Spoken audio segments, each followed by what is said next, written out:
C'est demain que s'ouvrira donc dans notre capitale, au Centre international de conférence, les travaux des États généraux de la décentralisation au Mali.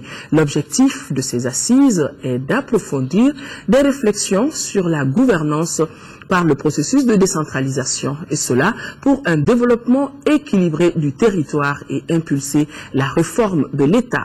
En prélude à cet événement, nous vous proposons un dossier consacré aux enjeux des États généraux de la décentralisation. Mohamed Ould Mamouni.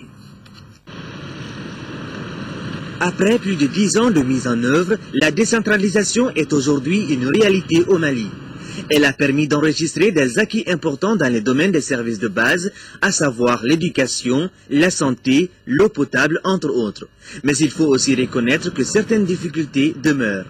La mise en œuvre de la décentralisation a connu des écueils, liés notamment à la problématique de la gouvernance, mais aussi l'épineuse question du transfert des compétences et des ressources financières de l'État aux collectivités territoriales.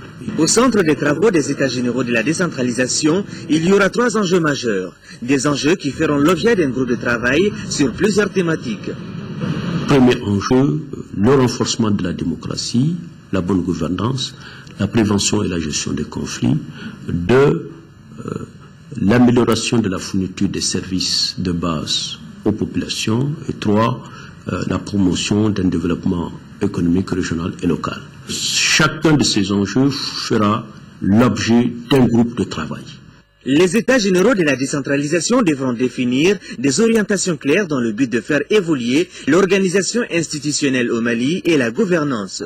C'est pourquoi les uns et les autres fondent beaucoup d'espoir sur ces assises. Déjà, on a fait beaucoup de réclamations, nous avons fait des réserves, notamment sur la partante, sur les routes. Quand on voit la route Kaï-Kenyeba aujourd'hui, une route qu'on appelle une route d'or, 250 km, sillonnée par 4000, 5000, il faut faire 7 heures, 8 heures de temps ou 14 heures de temps sur cette route.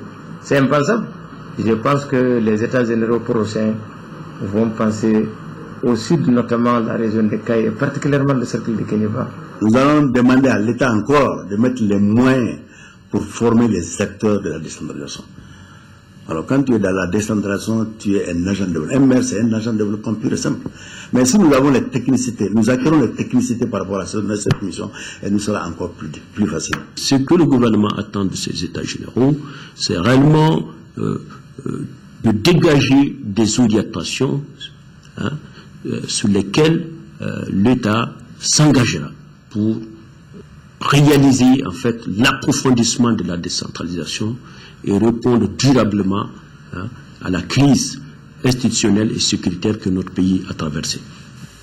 Les États généraux de la décentralisation vont permettre de poser les jalons des assises nationales sur le nord du Mali. C'est demain lundi que les travaux vont démarrer. Environ 600 participants sont attendus pour l'événement. Plus de 220 millions de francs CFA seront investis pour l'organisation de ces assises qui vont durer 3 jours.